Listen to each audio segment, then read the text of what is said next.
We are going to discuss about some of the basic things we can actually do from the home tab of Microsoft 365 Outlook.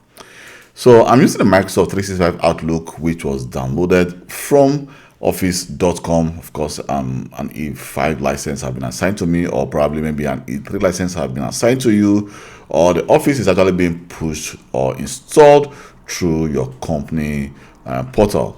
So if I go to File, on a file, and I click on Office Outlook, you can see I'm using the Microsoft 365 apps for business, and it has been assigned to kelvin.johnson at kelvglobaltech.com. That's actually the license assigned to this user, and the user belongs to this company. So if I go back again to my, you can see we have our OneDrive and also our site.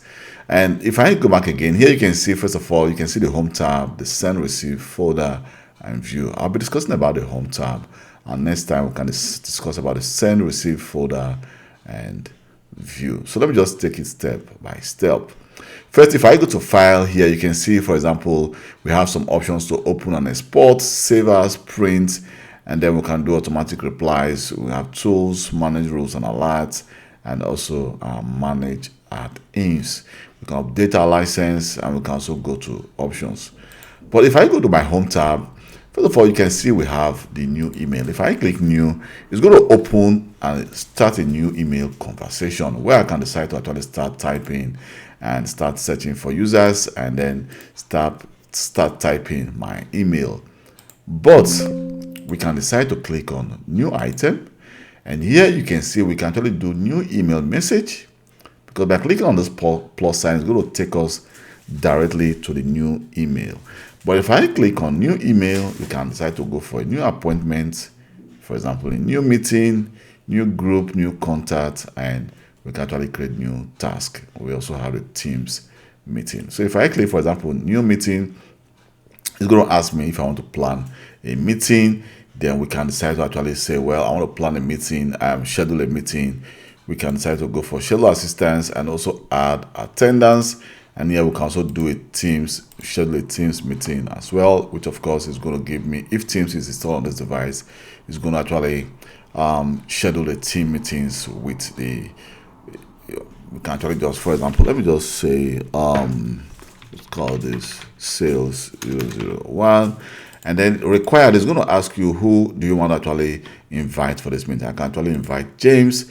Then I can decide to say, well, I want to make it optional for a different user entirely. Let me just add the user Kel Afro Benelux, and then we can also add this user as optional. Well, which means the user optional means that the user is not required to be in the meeting, but he can actually join the meeting. But required means that this user, because you cannot actually hold a meeting with yourself, that would be crazy. So required means that James is actually required to be with the meeting. It takes two to actually hold a meeting. You alone cannot hold a meeting with yourself. That makes you actually a little bit mad or crazy, you know.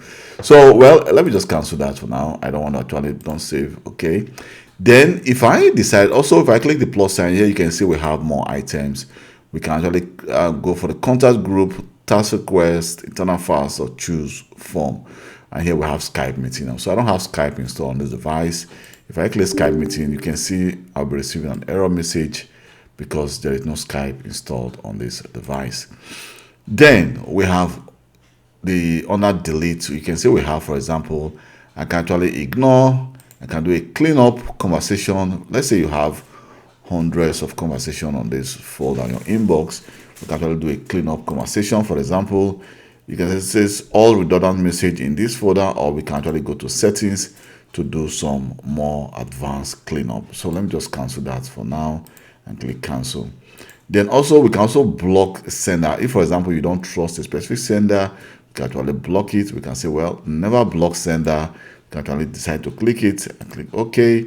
And then also we can decide to say, well, never block sender at this particular domain. Well, I want to say sender who comes from Microsoft.com, please don't block them. And then we can also do never block this group or mailing list. We can decide to go to the junk email options as well. And you can see we have, for example, what I just did, never block the sender, the save senders. You can see the Microsoft account have just been added to it.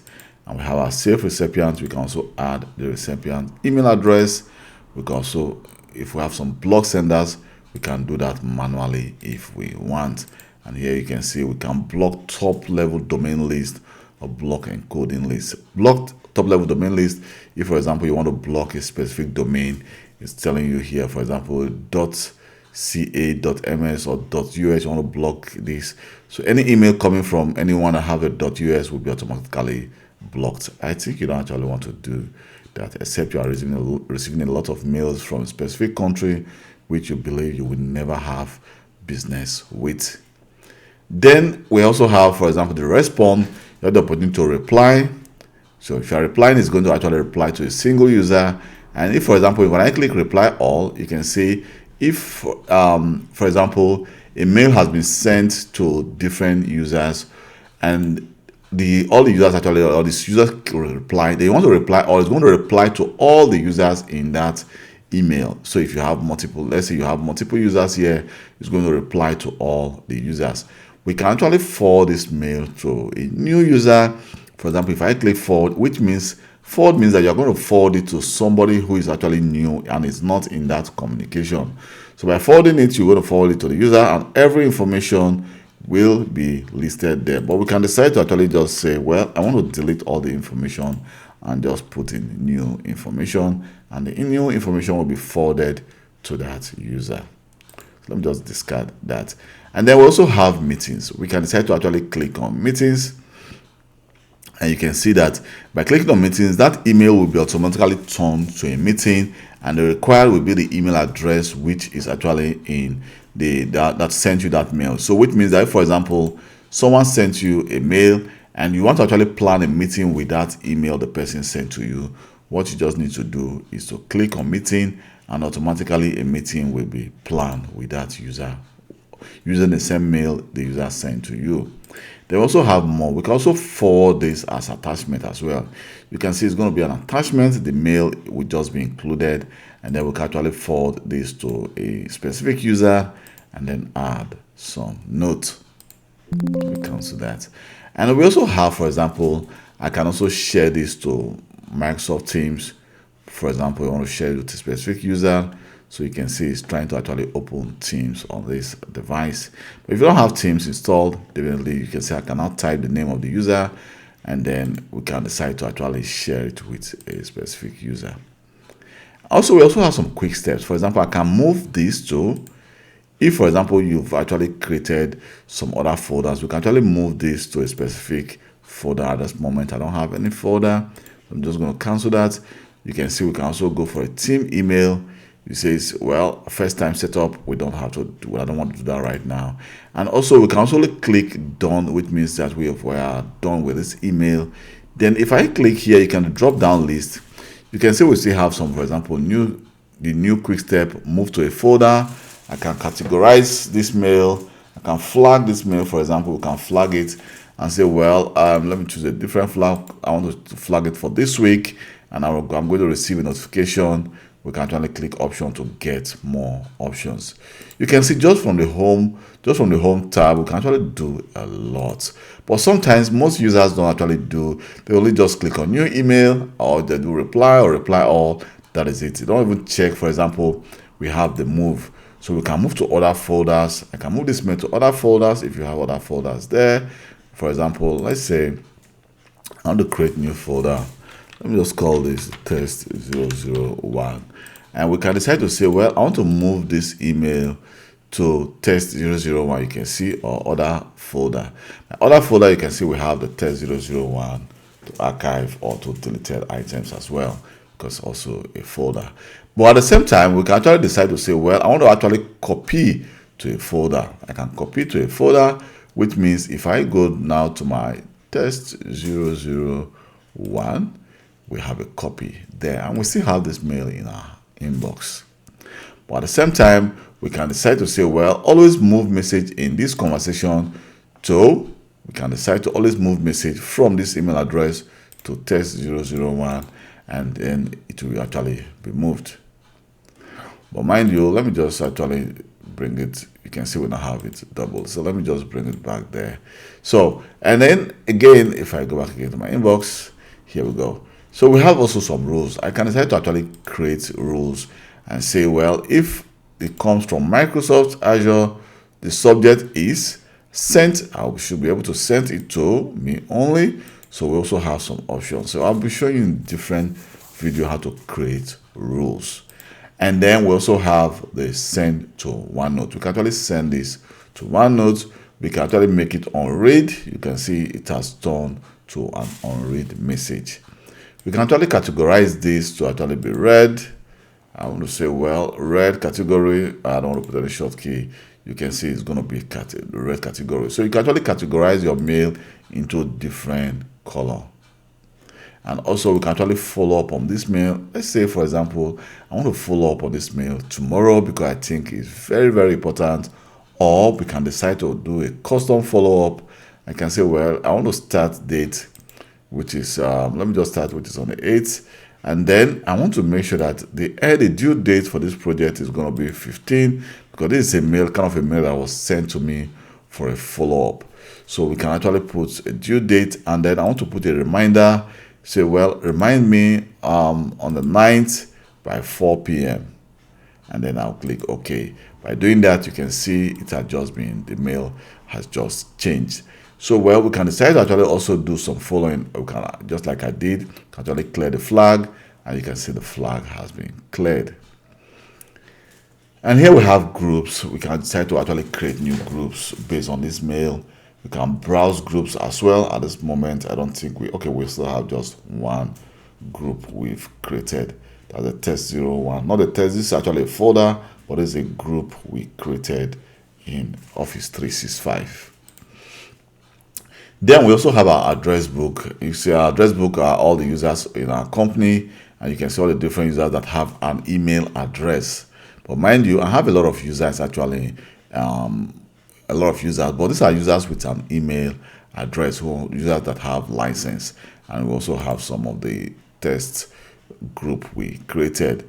You can see as our global list. So if I go to, let me just select, for example, global address list, we still have the same. But mind you, if I go to my Office 365, one moment please.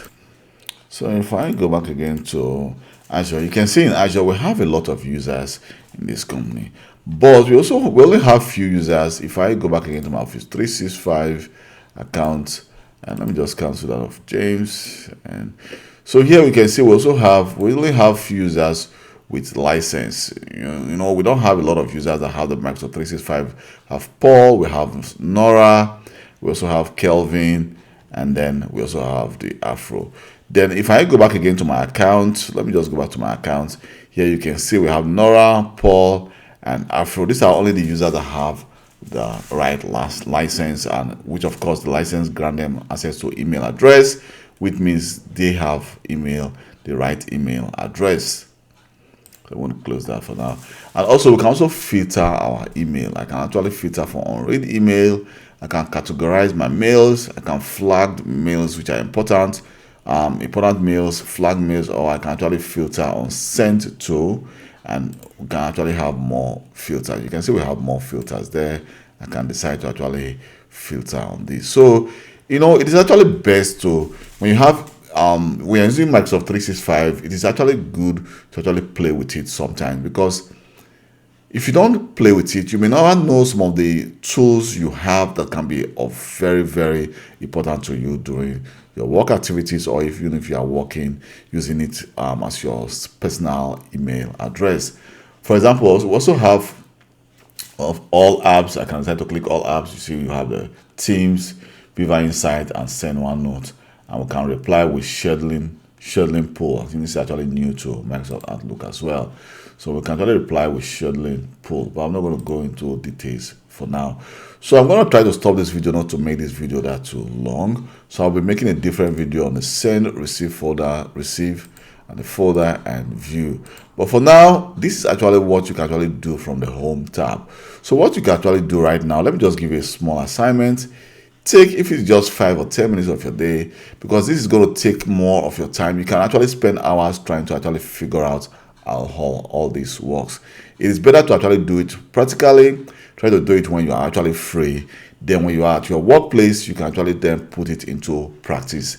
And then, for example, we can move mails. We can actually create rules to automatically move emails to a specific folder, which will actually help you clean up your inbox. If, for example, a mail is coming from, you have mail notification from Facebook or TikTok or Instagram, or you can decide to say, okay, I just want to create a specific rule. Any mails coming from at Facebook, anything that has to do with Facebook, please move it to a specific folder. I actually do that with my work, with my personal email address, because this is just a test computer. Thank you very much for taking your time to watch this video. My name is Kelvin Johnson, and please, if you think this video has been of any help to you, don't forget to like. You can as well share this video, and also give me a thumb up for taking my time to create this video. And also leave a comment in the comment section to help me grow my channel. Bye.